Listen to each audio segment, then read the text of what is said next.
T9 news network में खुशामदीद। आइए आज की खबरों पर एक नजर डालते हैं। जिला महबूबनगर के सीनियर कांग्रेस कायद मोहम्मद गौस रब्बानी साबिक ZPTC और साबिक सदर नशीन जिला वक्फ कमेटी की देरीना खिदमात की सताइश करते हुए चीफ मिनिस्टर रेवंत रेड्डी ने मिर्चल में मुनक्किदा आवामी जलसे को मुखातिब करते हुए भरे जलसे में मोहम्मद गौस रब्बानी को एक सरकारी ओहदे पर सरफराज करने का ऐलान किया।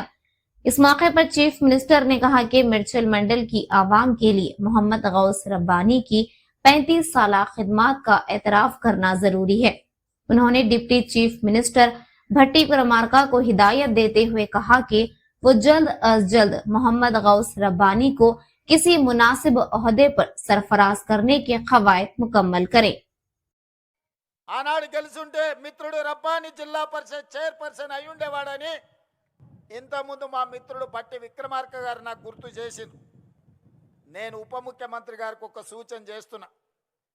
నా వల్ల ఎవరికైనా ఎంతో కొంత సాయం కావాలి, నా వల్ల ఊరుకు మండలానికి ప్రయోజనం చేకూరాలి, నా వల్ల ఎవరికి నష్టం కష్టం రాకూడదనేదే నా ఆలోచన, నా ఆశయం. అందుకే ఉప ముఖ్యమంత్రి గారికి, జడ్చర్ల శాసనసభ్యుడికి, పార్లమెంట్ సభ్యుడు మల్లు రవి గారికి ఒక విజ్ఞప్తి చేస్తున్నా. ఆనాడు నా మీద ఓడిన రబ్బానికి ఈనాటి ప్రభుత్వంలో ఒక మంచి బాధ్యత ఇవ్వండి.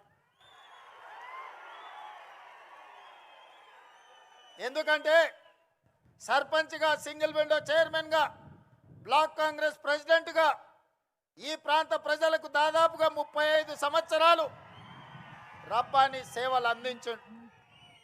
మరి ఆనాడు అనుకోని పరిస్థితుల్లో రబ్బాని గారు ఓటమి చెందిరు, నేను గెలిచిన.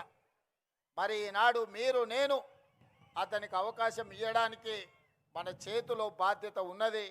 అందుకే మీరు బాధ్యత తీసుకోవాల్సిందిగా మా ఉప ముఖ్యమంత్రి వర్యులు భట్టి విక్రమార్క గారికి నేను సూచన చేస్తున్నాను.